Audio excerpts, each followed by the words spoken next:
Une maison de 166 mètres carrés vendue 40 centimes. Pas 40 000 euros, pas 400 euros, 40 centimes d'euros.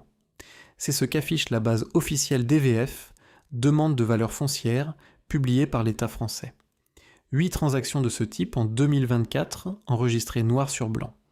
Mais avant que tu commences de lire à chercher comment déposer une offre, ce chiffre ne signifie pas ce que tu crois qu'il signifie.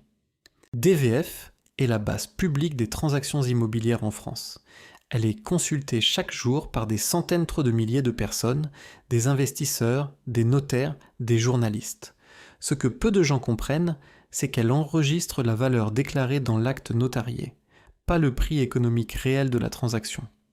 Quand une maison apparaît à 1 euro ou à 40 centimes, ce n'est pas une erreur. Ce n'est pas une bonne affaire oubliée sur un portail. C'est un acte atypique. Une donation, un échange, une mutation intrafamiliale, une indivision, une valeur symbolique inscrite dans le contrat. Ces 8 cas existent. Ils sont vérifiables. Et chacun d'eux révèle quelque chose que DVF ne dit jamais explicitement. 40 centimes. C'est la valeur déclarée dans l'acte numéroté 2024-82 943, enregistré dans la base Etalab DVF le 9 octobre 2024 à Boulzicourt, dans les Ardennes. La maison concernée mesure 166 mètres carrés. Elle a été transmise pour une valeur officielle de 0,40 euros, pas 1 euro, moins qu'1 euro.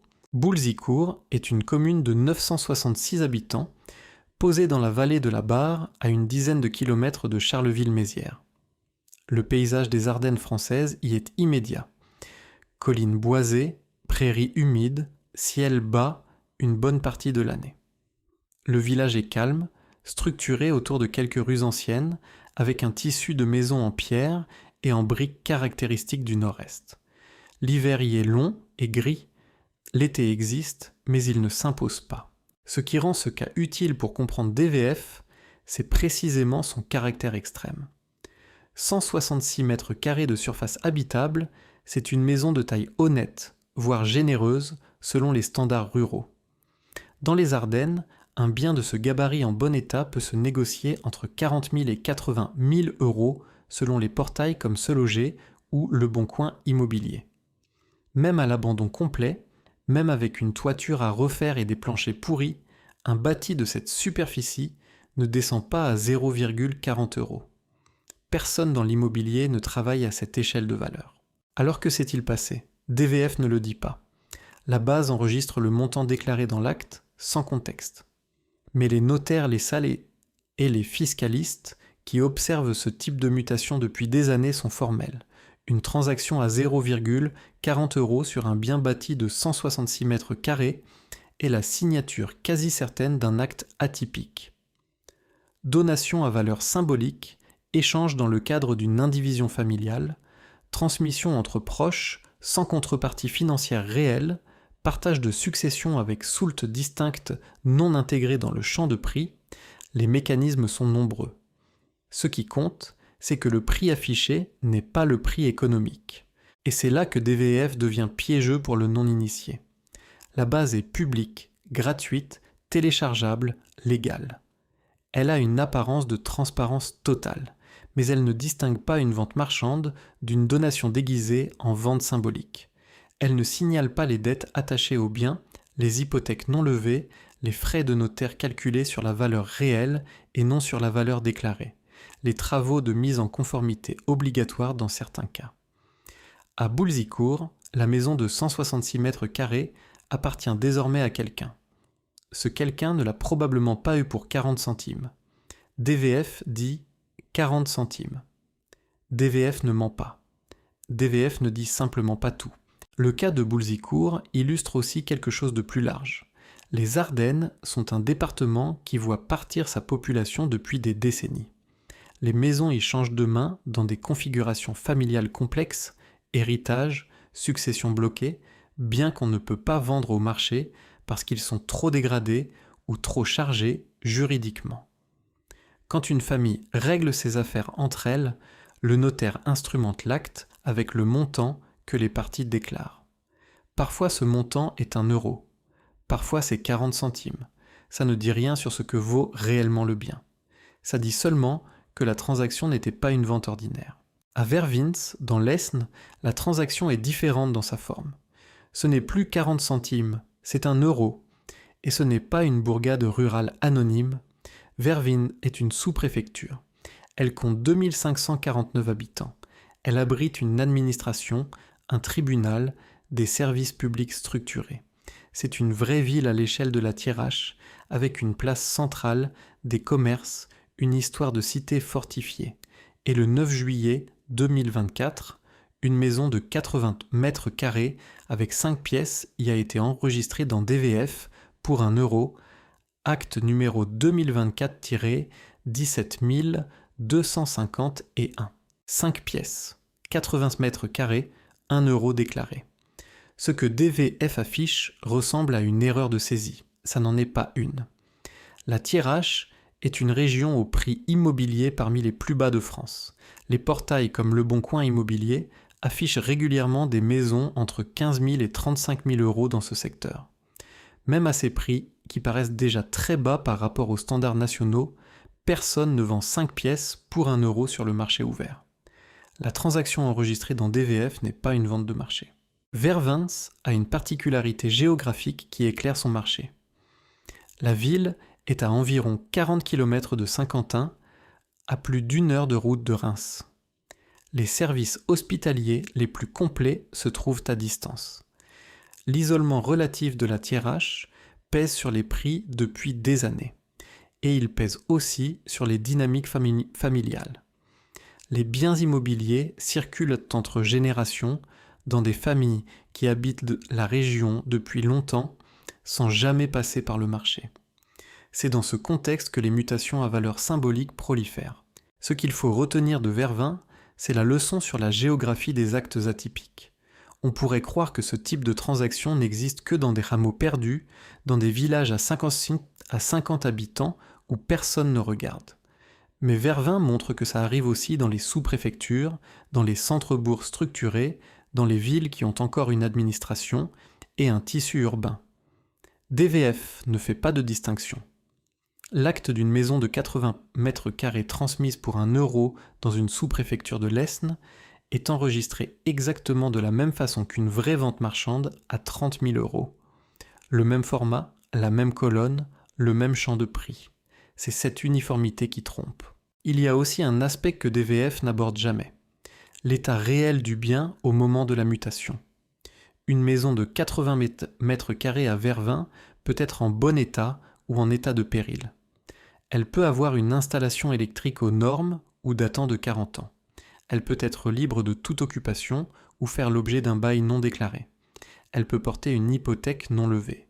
Rien de tout cela n'apparaît dans DVF. Ce qui apparaît, c'est 1 euro. Et c'est précisément pour ça que ce format d'enquête existe. Non pas pour signaler des aubaines, mais pour expliquer pourquoi 1 euro dans une base officielle ne te rapproche pas d'un achat. Checkpointer i Notsmusia. 2 cas, 2 régions, 2 configurations différentes, mais le même mécanisme. Ce qui vient ensuite se situe dans un village du Bourbonnais où 555 habitants partagent un territoire rural. Une maison de 5 pièces y est apparue dans DVF pour 1 euro en 2024. Mais ce n'est pas le prix qui retient l'attention.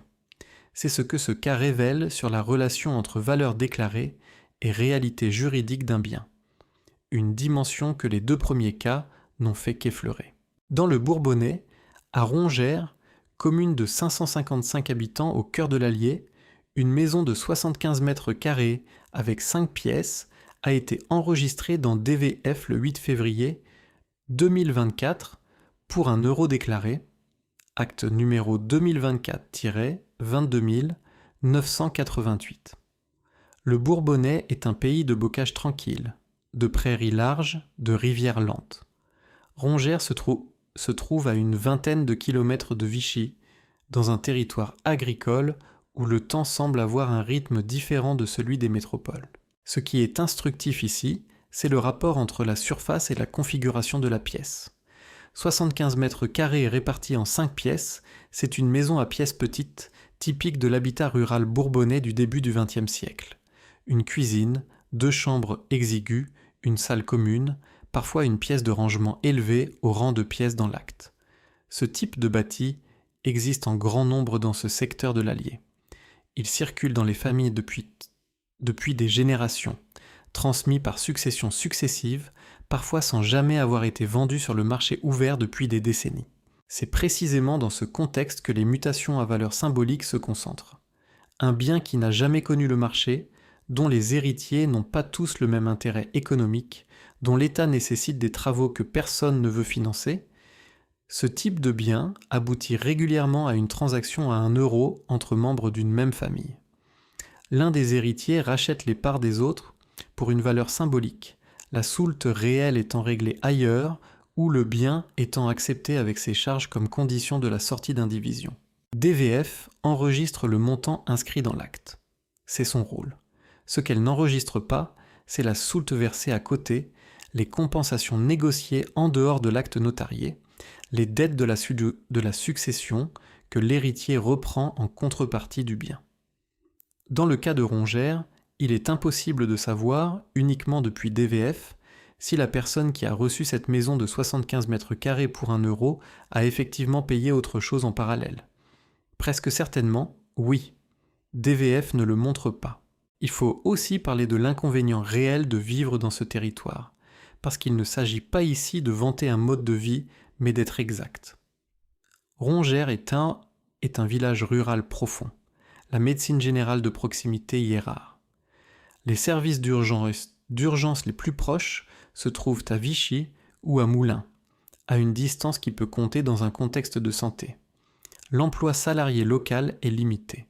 Pour quiconque envisage de s'installer dans ce type de village, ces contraintes sont réelles et quotidiennes, bien au-delà de la question du prix immobilier. Rongère est aussi un cas qui illustre la géographie des actes atypiques dans les zones de déprise rurale. L'Allier est un département où la population diminue structurellement depuis plusieurs décennies. Les notaires qui exercent dans ce secteur observent un marché à 2 vitesses. D'un côté, des transactions ordinaires entre inconnus, de l'autre, une circulation patrimoniale entre familles qui ne passe jamais par les portails. DVF enregistre les deux dans le même tableau, sans distinction. C'est la source principale du malentendu.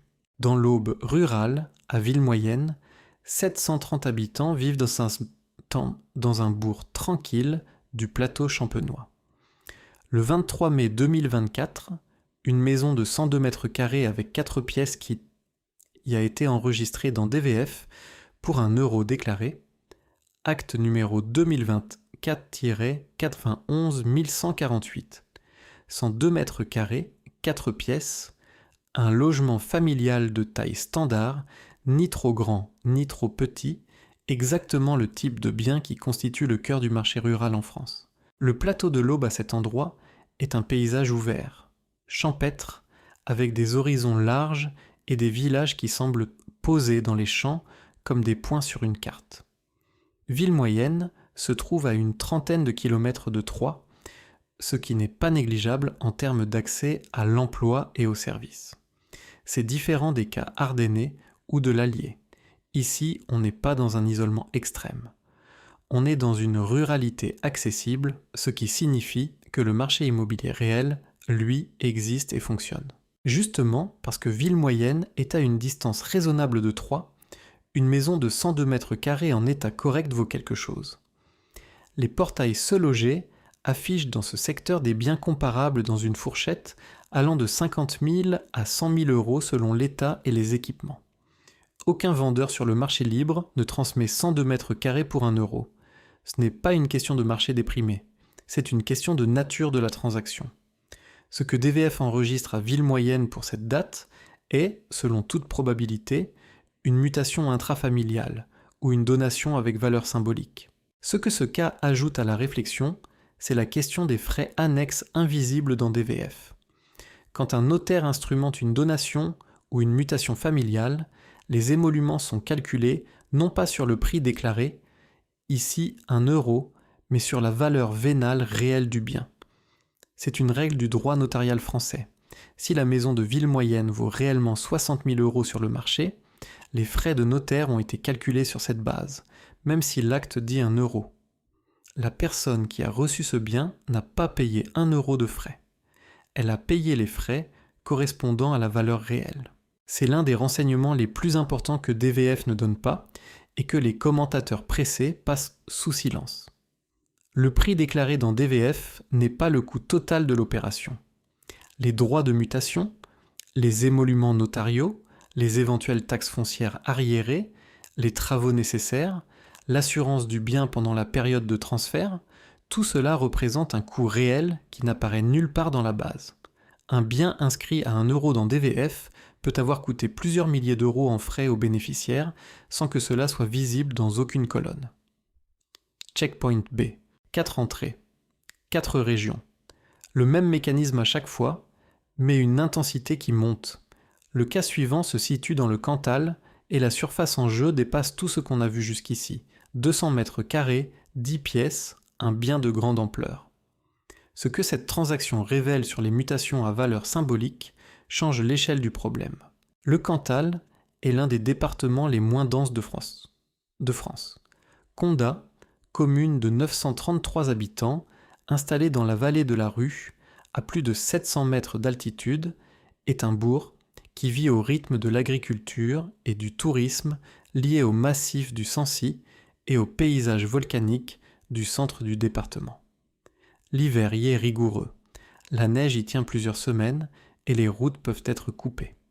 C'est un choix de vie, pas un lieu qu'on choisit par défaut. Le 14 août 2024, une maison de 200 mètres carrés avec 10 pièces a été enregistrée dans DVF à Condat pour 1 euro déclaré, acte numéro 2 1024-166 622. 10 pièces. 200 mètres carrés. C'est une demeure de caractère, le genre de bien qu'on appelle localement une maison de maître, ou parfois un ancien corps de ferme reconverti. Dans le Cantal, des biens de cette superficie existent sur le marché à des prix qui varient énormément selon l'État. De 30 000 € pour un bien à rénover entièrement à plus de 150 000 € pour quelque chose de restauré. 1 euro déclaré pour 200 mètres carrés et 10 pièces dans un département comme le Cantal. C'est le cas qui ferait croire à une arnaque si on le croisait sur un portail. On pourrait croire à une erreur de saisie, à un zéro oublié, à une mauvaise manipulation de la base. Mais ce n'est rien de tout ça. C'est un acte notarié valide, enregistré dans la base officielle de l'État, avec un numéro de mutation identifiable. Ce qui est atypique, c'est la nature de la transaction, pas le chiffre. Pourquoi des biens aussi grands circulent-ils à valeur symbolique ? Dans les zones rurales profondes comme le Cantal, les grandes maisons anciennes posent un problème économique réel. Elles sont souvent difficiles à chauffer, onéreuses à entretenir, inadaptées au mode de vie contemporain. Quand elles font partie d'une succession complexe avec plusieurs héritiers dispersés géographiquement, la vente sur le marché libre est souvent impossible à court terme. Les désaccords entre héritiers bloquent la transaction pendant des années. La solution retenue est parfois qu'un seul héritier reprend le bien à valeur symbolique, en contrepartie de quoi il assume l'intégralité des charges. Ce type d'arrangement n'est pas frauduleux, il est simplement hors marché. Le notaire instrumente l'acte comme convenu entre les parties. DVF l'enregistre avec le montant déclaré. Et si quelqu'un consulte DVF sans connaître ce mécanisme, il voit une maison de 10 pièces dans le Cantal pour 1 euro et pense avoir trouvé quelque chose. Il n'a rien trouvé. La maison appartient déjà à quelqu'un dans le cadre d'un arrangement familial privé. Elle ne sera jamais sur le marché pour 1 euro. Ce qui complique encore la lecture dans le cas de Condat, c'est l'altitude et l'isolement relatif. Le bourg est à plus d'1 heure d'Aurillac par la route et les conditions hivernales peuvent rendre certains axes difficiles pendant plusieurs semaines par an. L'hôpital de référence est à Aurillac. La connexion numérique s'améliore progressivement dans le département, mais elle n'est pas homogène. Un bien de 200 mètres carrés dans ce contexte implique des coûts de chauffage significatifs, fioul, granulés ou bois, et des travaux d'entretien récurrents que quelqu'un doit financer. Le prix déclaré dans DVF n'intègre aucun de ces éléments. Le Cantal est aussi un département qui perd des habitants depuis des décennies, comme les Ardennes. Les familles qui restent gèrent un patrimoine souvent ancien, souvent complexe, souvent morcelé, entre héritiers qui ne s'accordent pas. Les mutations à valeur symbolique sont dans ce contexte non pas des exceptions marginales, mais une pratique régulière qui traverse le tissu notarial du département. Les notaires locaux voient ce type d'acte plusieurs fois par an. Ce qui est exceptionnel, c'est qu'on y prête attention depuis que DVF est publiquement consultable.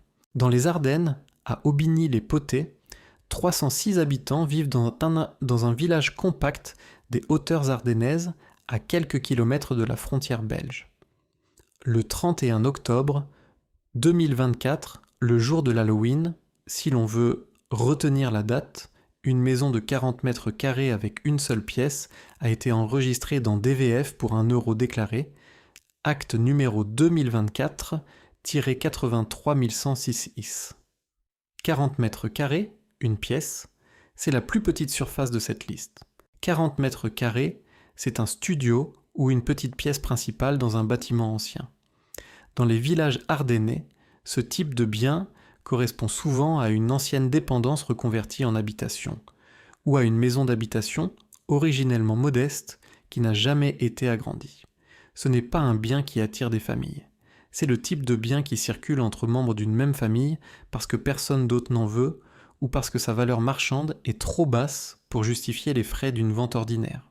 Aubigny-les-Potets illustre un aspect souvent oublié des actes atypiques. La taille du bien n'est pas le facteur déterminant. Ce n'est pas parce qu'un bien est petit qu'il est transmis à valeur symbolique. Et ce n'est pas parce qu'il est grand qu'il est transmis à prix de marché. La transmission à 1 euro peut concerner 40 mètres carrés comme 200 mètres carrés. Ce qui compte, c'est la nature de la relation entre les parties et le contexte juridique de la mutation. Dans un village de 306 habitants, les relations entre voisins et entre familles sont souvent entrelacées depuis plusieurs générations. La notion de prix de marché a moins de prise dans ce type de tissu social que dans une métropole où acheteurs et vendeurs ne se connaissent pas. Ici, on transmet, on hérite, on régularise des situations de fait. L'acte notarié vient souvent entériner quelque chose qui existait déjà dans les faits. Une personne qui occupait le bien depuis des années sans titre formel, un arrangement oral entre frères et sœurs qui devient enfin écrit. Les Ardennes sont aussi un département où le marché immobilier fonctionne à des vitesses très lentes. Les délais de vente y sont souvent longs. Les biens restent sur les portails pendant des mois, parfois des années. Dans ce contexte, la transmission familiale directe représente parfois la seule façon de déplacer un bien sans passer par une vente difficile. DVF enregistre le résultat, pas le processus. Et le résultat, c'est 1 euro. Checkpoint C40. 6 cases analysées. 2 villages restent. Et ils ont un point commun que les précédents n'avaient pas. Ce sont des hameaux de moins de 110 habitants. À cette échelle, le marché immobilier n'existe plus dans le sens ordinaire du terme. Ce qui vient ensuite pose une question que DVF ne peut pas répondre. Romery est un hameau. 83 habitants selon les derniers recensements. 83. C'est moins que le nombre de personnes dans un grand immeuble parisien. Cette commune de l'Aisne, nichée dans la campagne de la Thiérache, est l'une des plus petites unités administratives de France, encore dotée d'un code postal et d'un maire. Elle est invisible sur les portails immobiliers nationaux. Elle n'a pas de commerce, probablement pas de médecin, certainement pas de transport en commun structuré. Le 28 août 2024, une maison de 40 mètres carrés avec 2 pièces y a été enregistrée dans DVF pour 1 euro déclaré. Acte numéro 2 1024-18559. 2 pièces, 40 mètres carrés, hameau de 83 habitants. Chaque élément de cette description dit quelque chose sur la nature probable de la transaction. Dans un hameau de cette taille, l'idée même d'un marché immobilier concurrentiel est presque théorique. Il n'y a pas d'acheteurs étrangers à la commune qui viendraient chercher un bien ici. Ceux qui savent que ce hameau existe y ont, en général, de la famille ou des liens anciens. Les biens changent de main entre les mêmes cercles familiaux depuis des générations. Quand un acte notarié entérine l'une de ces transmissions, le prix déclaré reflète la réalité de ces relations, pas celle d'un marché inexistant. Ce que Romery ajoute à l'analyse, c'est la dimension de l'inventaire du patrimoine bâti dans les hameaux de moins de 100 habitants. La France compte plusieurs milliers de communes de cette taille. Beaucoup d'entre elles ont un patrimoine bâti vieillissant, des propriétaires âgés sans héritiers locaux, des biens qui tombent en déshérence progressive. La mutation à 1 euro est dans ce contexte non seulement une pratique familiale, mais parfois une tentative de préserver la destination résidentielle d'un bien qui risquerait autrement d'être abandonné définitivement. Demande à quelqu'un qui vit dans la tiérage depuis toujours. Il te dira que les maisons ne s'achètent pas vraiment. Elles se transmettent. L'argent passe parfois, mais rarement via l'acte. Les arrangements sont antérieurs à la signature chez le notaire. DVF photographie le moment de la signature. Elle ne photographie pas les 10 années d'arrangement oral qui ont précédé. Romery, avec ses 83 habitants et sa maison de 2 pièces enregistrée à 1 euro, est l'illustration concentrée de ce que DVF sait enregistrer et de ce qu'elle ne peut pas voir. Il faut aussi être honnête sur ce que signifie vivre à Romery. Un hameau de 83 habitants dans la Thiérache, ce n'est pas une retraite romantique à la campagne telle qu'on la fantasme depuis une ville. C'est un isolement concret. Les courses se font en voiture à plusieurs kilomètres. Les urgences médicales se règlent avec les délais des SAMU ruraux. L'école la plus proche est dans une commune voisine. Et si ta voiture tombe en panne un dimanche matin en hiver, le garage le plus proche n'est pas à portée de marche. Ce n'est pas insurmontable, mais c'est réel. Et DVF n'en dit pas un mot. Le dernier cas de cette liste est aussi, à certains égards, le plus net dans ce qu'il révèle. Vendres-Beaune est une commune de 101 habitants dans l'Aisne, dans une région qui porte encore, dans ses paysages et sa toponymie, les traces de la Grande Guerre. Le chemin des dames n'est pas loin, les cimetières militaires ponctuent les les vallées. C'est un territoire chargé d'histoire, peu dense, peu visible dans les médias économiques et pourtant bien réel dans les registres fonciers de l'État. Le 21 juin 2024, une maison de 105 mètres carrés avec 3 pièces y a été enregistrée dans DVF pour 1 euro déclaré, acte numéro 2 1024-16 911. 105 mètres carrés, 3 pièces. C'est une surface respectable, suffisante pour une famille, plus que suffisante pour une personne seule ou un couple. Dans une commune de 101 habitants, ce bien représente probablement une fraction significative du patrimoine bâti résidentiel du village. Ce qui fait de Vendres-Beaune un cas particulièrement instructif, c'est la conjonction entre la taille du village et celle du bien. 101 habitants, 105 mètres carrés, la proportion dit quelque chose. Dans un village aussi petit, chaque maison est donc connue de tout le monde. Chaque changement de propriétaire est un événement social. La mutation à 1 euro déclarée le 21 juin 2024 ne s'est pas faite dans l'anonymat. Elle reflète une situation familiale que les voisins connaissent probablement dans ses grandes lignes, même sans en connaître les détails juridiques. C'est ici que la lecture de DVF devient le plus trompeuse pour quelqu'un qui consulterait la base sans contexte. 1 euro pour 105 mètres carrés dans un village de 101 habitants, à quelques kilomètres du chemin des dames, dans l'Aisne. Sur le papier, ça ressemble exactement au type de bien qu'on imagine acquérir pour presque rien et rénover. L'image est séduisante. Elle est aussi entièrement déconnectée de la réalité de cette transaction spécifique. Cette maison n'est pas sur le marché. Elle n'était pas sur le marché le 21 juin 2024, quand l'acte a été signé. Elle a été transmise, très probablement dans le cadre d'une mutation familiale, d'une sortie d'indivision ou d'une donation avec valeur symbolique, à une personne précise dans le cadre d'un arrangement privé instrumenté par un notaire. Le notaire a calculé ses émoluments sur la valeur réelle du bien, pas sur l'euro déclaré. Les droits éventuels ont été calculés selon les règles fiscales applicables à la nature réelle de l'acte. DVF a enregistré 1 euro. Les autres chiffres de cette opération existent ailleurs dans les livres du notaire, pas dans la base publique. Vendres-Beaune pose aussi une question sur l'avenir des communes de moins de 200 habitants dans l'Aisne et dans les départements ruraux comparables. Ces villages ne disparaissent pas du jour au lendemain, ils se transforment lentement.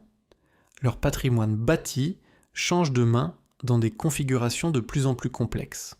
Héritages internationaux, propriétaires absents, biens non entretenus qui posent des questions de sécurité. Les mutations à valeur symbolique sont une pièce de ce puzzle, pas anecdotique, mais pas non plus la clé qui explique tout. Ce que les habitants de ces villages voient depuis des années, et que DVF ne montre pas, c'est la différence entre une maison qui a une valeur déclarée et une maison qui a une valeur vécue. La valeur vécue, c'est ce que coûte de l'entretenir, de la chauffer, de la rendre habitable, de la raccorder au réseau, de payer la taxe foncière année après année dans une commune dont les services s'amenuisent. Ce coût-là est invisible dans toutes les bases de données. Il n'apparaît ni dans DVF, ni dans les portails immobiliers, ni dans les statistiques de l'INSEE. Il n'apparaît que quand on parle aux gens sur place, et encore, à condition de poser les bonnes questions. Vendres-Beaune est aussi un village où l'accès aux soins représente un enjeu quotidien. La désertification médicale touche cette partie de l'Aisne de manière documentée. Le médecin généraliste le plus proche peut se trouver à 20 ou 30 minutes de route. Les services d'urgence mobilisent des délais qui seraient inacceptables dans un contexte urbain. Pour une famille avec de jeunes enfants ou une personne âgée, ces paramètres comptent autant que le prix du foncier, et aucun d'eux ne figure dans la colonne prix de DVF. Une maison de 200 mètres carrés et 10 pièces dans le Cantal et une de 40 mètres carrés dans un hameau de 83 habitants en Thiérache. Même base, même colonne, même euro déclaré. Des réalités juridiques, économiques et humaines qui n'ont rien en commun. La vraie question n'est pas de savoir si ces transactions sont légales. Elles le sont toutes. C'est de savoir ce que tu lis réellement quand tu ouvres DVF, et si tu as les outils pour distinguer une donnée brute d'une réalité de marché. Parmi ces 8 cas, lequel t'a le plus déconcerté? Et pourquoi? Écris-le en commentaire. Si ce type d'enquête sur ce que les bases officielles disent et ne disent pas t'aide à lire le marché autrement, abonne-toi, c'est exactement le genre d'angle qu'on continue à explorer ici.